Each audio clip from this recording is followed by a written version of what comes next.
শ্রীকান্ত নামে এক কৃষ্ণ ভক্ত ছিলেন। তিনি প্রতিদিন তার প্রিয় গোপালজিকে সাজাতেন, খাওয়াতেন, ঘুরতে নিয়ে যেতেন, সন্তানের মতো কাছে রাখতেন। লাড্ডু গোপাল তার হৃদয়ের ধন।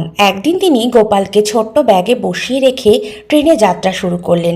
ট্রেনে উঠতেই দেখলেন চারিপাশে কৃষ্ণ ভক্তরা বসে আছে। তারা প্রত্যেকে শ্রীকৃষ্ণের মহিমা, লীলা, গীতা আর ভক্তদের কাহিনী নিয়ে আনন্দে গল্প করছেন। শ্রীকান্তও যোগ দিলেন, আর কথার মাঝেই কৃষ্ণ প্রেমে এতটাই ডুবে গেলেন যে গোপালকে ব্যাগে বসিয়ে গোপালের কথা ভুলেই গেলেন। গন্তব্যে পৌঁছে সকলে একসাথে ইস্কন মন্দিরের দিকে গেলেন। সেখানে ভোগের সময় হলো।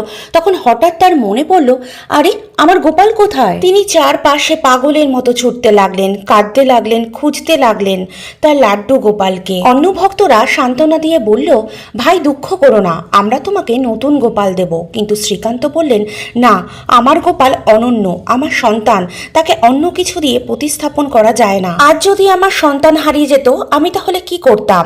এখনো আমার তাই করা উচিত। আমি স্টেশন গিয়ে স্টেশন মাস্টারের সাথে কথা বলতে চাই। সকলেই ছুটলেন শ্রীকান্তর সাথে। স্টেশনে গিয়ে দেখলেন ট্রেন কয়েক ঘন্টা ধরে সেখানেই দাঁড়িয়ে আছে। ইঞ্জিনিয়াররা চেষ্টা করছে, চালকও চেষ্টা করছে, কিন্তু কোনোভাবেই ট্রেন চলছে না। শ্রীকান্ত কাপা হাতে কামড়ায় উঠলেন। ব্যাগ খুলতে তিনি দেখলেন তার গোপাল একেবারে শান্তভাবে মুখ ভার করে বসে আছেন, যেন অনেক অভিমান নিয়ে অপেক্ষা করছিলেন। শ্রীকান্ত গোপালকে বুকে জড়িয়ে নিয়ে ফুপিয়ে ফুপিয়ে কান্না করতে লাগলেন আর বললেন, প্রভু, তোমাকে ছেড়ে আমি কিভাবে বাঁচতাম? আমি আজ কত বড় অপরাধ করেছি, আমাকে ক্ষমা করে দাও প্রভু। শ্রীকান্ত গোপালকে বুকে জড়িয়ে ট্রেন থেকে নামতেই ট্রেন সচল হলো। সবাই অবাক হয়ে গেল। শ্রীকান্ত তার গোপালকে নিয়ে মন্দিরে ফিরে এসে প্রথমেই গোপালকে স্নান করালেন, সাজালেন, ভোগ নিবেদন করলেন। তারপর শান্ত মনে তিনি প্রসাদ গ্রহণ করলেন।